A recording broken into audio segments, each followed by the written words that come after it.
भगवान श्री कृष्ण के साथ दो चीजें हमेशा आपने देखी होगी, मोरपंख और बांसुरी। बांसुरी उनका प्रेम था तो मोरपंख उनके व्यक्तित्व का हिस्सा।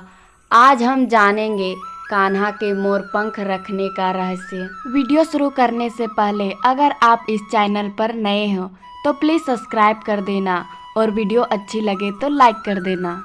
तो चलिए वीडियो को शुरू करते हैं। मोरपंख श्री कृष्ण के कई भाव जुड़े हैं। मोरपंख सुख और दुख को प्रदर्शित करता है।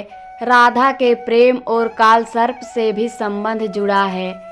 प्रेम और दया के प्रतीक श्री कृष्ण सारे देवताओं में सबसे ज्यादा श्रृंगार प्रिय भगवान हैं। कृष्ण को हमेशा उनके भक्त नए कपड़े और आभूषणों से लादे रखते हैं। श्री कृष्ण का नाम जुबा पे आते ही हमारे मन में सबसे पहले जो छवि उभर कर आती है वो आभूषण पहने रखे और मस्तक पर मोर पंख धारण किए हुए युवा कृष्ण की आती है। भगवान श्री कृष्ण एक ओर जहाँ प्रेम और दया के प्रतीक हैं, वहीं दूसरी ओर वह अपने रौद्र रूप में शत्रुओं का नाश करने वाले भी हैं। इन सब से इतर वो कई बार मित्र और शत्रु के लिए भाव भी रखते हैं, यानी उनके रूप में विविधता है जैसे कि मोरपंख में होती है। कान्हा का मोरपंख पहनना केवल प्रेम या उसके प्रति लगाव को ही नहीं दर्शाता, बल्कि इसके जरिए भगवान ने कई संदेश भी दिए हैं। इन दो चीज़ों से ही अटूट संबंध। बांसुरी और मोरपंख के बिना कान्हा का स्वरूप अधूरा है। इसके पीछे कारण भी यही है। उनके अधूरे रूप को पूरा करने में बांसुरी और मोरपंख का बहुत बड़ा योगदान है। बांसुरी उनका प्रेम है तो मोरपंख उनके संदेश का प्रचारक। इन दोनों के बिना श्री कृष्ण अधूरे हैं। शत्रुओं का समूल नाश करने वाले। ऐसी मान्यता है कि मोर ही एक ऐसा प्राणी है जो पूरे जीवन काल ब्रह्मचर्य व्रत का पालन करता है। यही नहीं, मोर वैसे तो अपने आप में मस्त और आनंदित रहता है, लेकिन यदि कोई उसे छेड़े या दुश्मनी करे तो वह उसका नाश कर देता है। ठीक इसी तरह भगवान श्री कृष्ण खुद में मस्त रहने वाले हैं, लेकिन यदि कोई उनसे शत्रुता ठानता है तो वह उसे किसी भी हाल में नहीं छोड़ते, वह उसका समूल नाश कर देते हैं। राधा से प्रेम का प्रतीक भी है। मोरपंख कान्हा के साथ रहने की एक बड़ी वजह उनका राधा से उनका अटूट प्रेम है।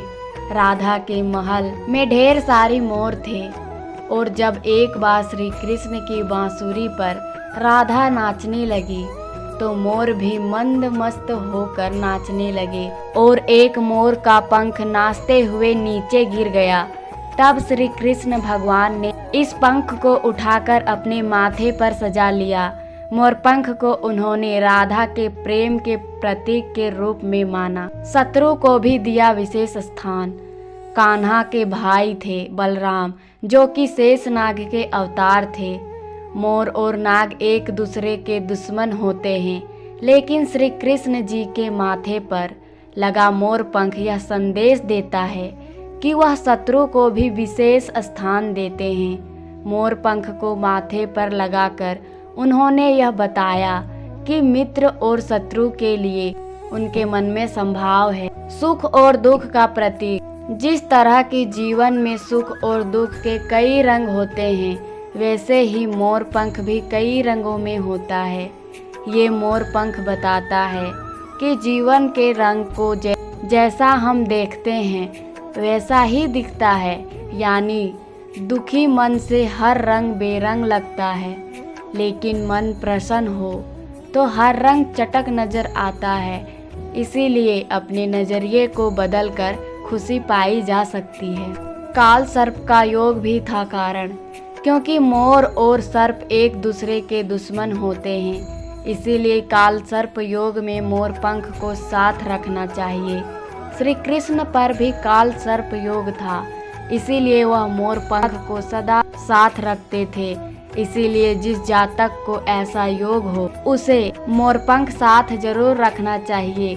मोरपंख के जरिए कान्हा ने कई संदेश दिया और इस संदेश को समझकर जीवन को आसान बनाया जा सकता है।